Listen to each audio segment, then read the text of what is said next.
Rye is usually the loud one in the room, sharp, spicy, unapologetic. So what happens when you take a fully mature Canadian rye, this here, and finish it in rum barrels? Today we're going to find out with Okanagan Spirits Rum Barrel Finished Rye. And it's got a great nose. This is Okanagan Spirits Rum Barrel Rye Whiskey, and it's a distinct take on a very Canadian idea. And believe it or not, one of my favorite Canadian whiskies of 2025. And I'll tell you why. On paper, this is a meeting of spice and sweetness, rye grain and rum cask. But the real question is whether those two actually work together. If you've tried this bottle, or if you got another Canadian rye worth exploring, let me know in the comments.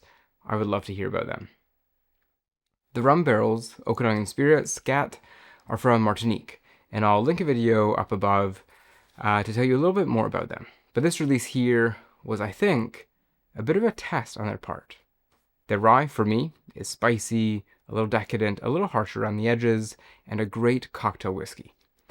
This one here, aged first in virgin American oak for about 5 years, and then finished in rum barrels for, believe it or not, 4 more years. This is technically an 8-year whiskey, but closer to 9. Before we talk about rum barrels, let's talk about rye, because rye isn't just a flavor note, it is for some a philosophy. Rye is one of the defining grains of Canadian whiskey, and what makes it special is its presence.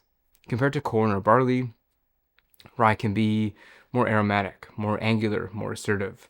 Often I get clove, dill, mint, cracked pepper, and that dry, spicy grip that just sort of hangs on to the edges of the palate. And that's exactly why rye shows up often in cocktails. In a Manhattan or an old-fashioned, for me, rye isn't there to disappear, it's there to cut through the sweetness, to stand up to the sugar and the bitters without losing its identity. Rye has backbone. And when people think about classic Canadian whiskey, it's often the rye character they're thinking of. Bottles like Lot 40 or Canadian Club are famous not because they're soft, they have spice, they have a boldness, and that now defines the style. From a production standpoint, rye, I've talked about this before, also is not an easy grain. It's thick and gummy in the mash, harder to ferment, less forgiving in distillation. But when it's done well, rye rewards you with a whiskey that has structure and tension, not just sweetness. So why finish rye in rum barrels? I think because rye's dryness and spice makes it the perfect candidate for secondary maturation. It needs something that can round the edges without muting the grain. Rum barrels bring a natural sweetness, tropical fruit, gentle warmth, not to overpower the rye, but to fill in the mid-palate. Instead of adding a layer like sherry can, the rum influence brings it together. In this case, Okanagan Spirits takes a fully mature rye and gives it a second chapter in rum barrels, not to tame it, but to deepen it. So let's give this a taste. We're looking at 42% here. I've already poured a bit.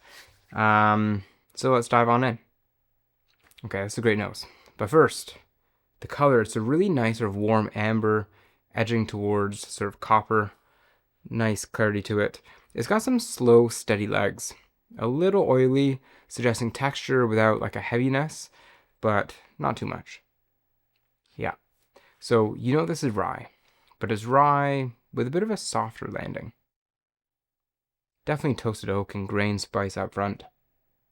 Pumpernickel, bran, cracked pepper and clove. But it's definitely joined by brown sugar, dill, and sort of a subtle rum warmth, almost like a rum-soaked raisin. Cheers.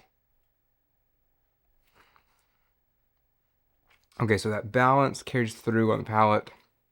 Smooth to begin with, unmistakably rye, that dill and pumpernickel, dusty dry grains right up front. It lingers, a little bit of dark fruits, cassis, plum sauce. Definitely a sweetness that feels rounded, not sticky.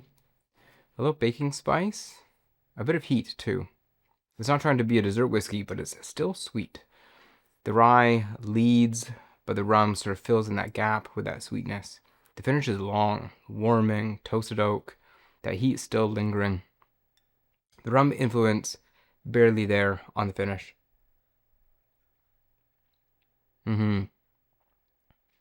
Yeah, it's warm enough to keep you coming back.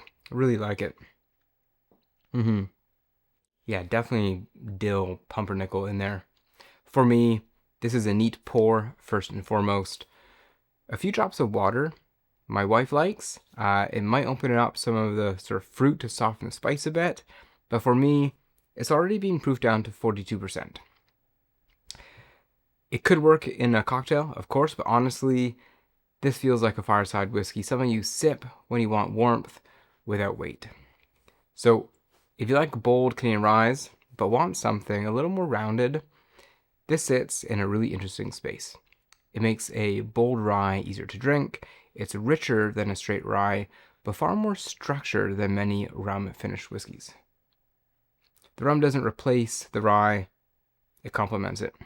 For me, Okanagan Spirits rum-barrel finished rye is a thoughtful, well-judged cask finish.